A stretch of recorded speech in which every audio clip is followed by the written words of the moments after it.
Hero வந்து அந்த பொண்ணு அவனை விட்டுட்டு போகும்போது கைட்டி விட்டு போயிட்டான்னு வரக்கூடாது.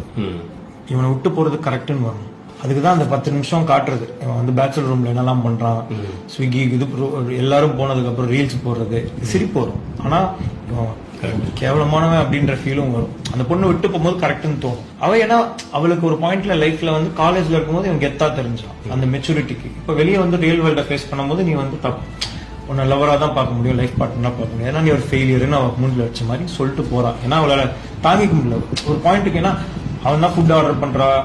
இவன் பேசிக்கா நம்ம இந்த பொண்ணு இவளே ப்ரப்போஸ் பண்ணி தானே வந்தா. ஆனா இவனுக்கு வந்துட்டு அதோட அருமை புரியல. அவளை டேக்கன் ஃபார் கிராண்டட் ஆடுறோம். அதனாலதான் டயலாக் வந்து நாளை பின்ன உன கைட்டி விட்டேன்னா எவங்க அந்த அழிச்சுன்னு இருக்குதுன்னு அவ்வளவு தென்னாவட்டில இருப்பான். ஆனா அவளுக்கு ஏன்னா அவனுக்கு அப்ப தெரியாது அவளை விட்டு போக போறா அப்படின்னு. ஏன்னா அவ்வளவு அடாசிட்டி என்னாலும் நம்மளை விட்டு போக மாட்டா அப்படின்றது. அதே கேரக்டர் திருப்பி செகண்ட் ஹாஃப்ல வரும்போது ஒன்னு விட்டு போனதுக்கு அப்புறம் எனக்கு என்ன அந்த கில்ட் என்ன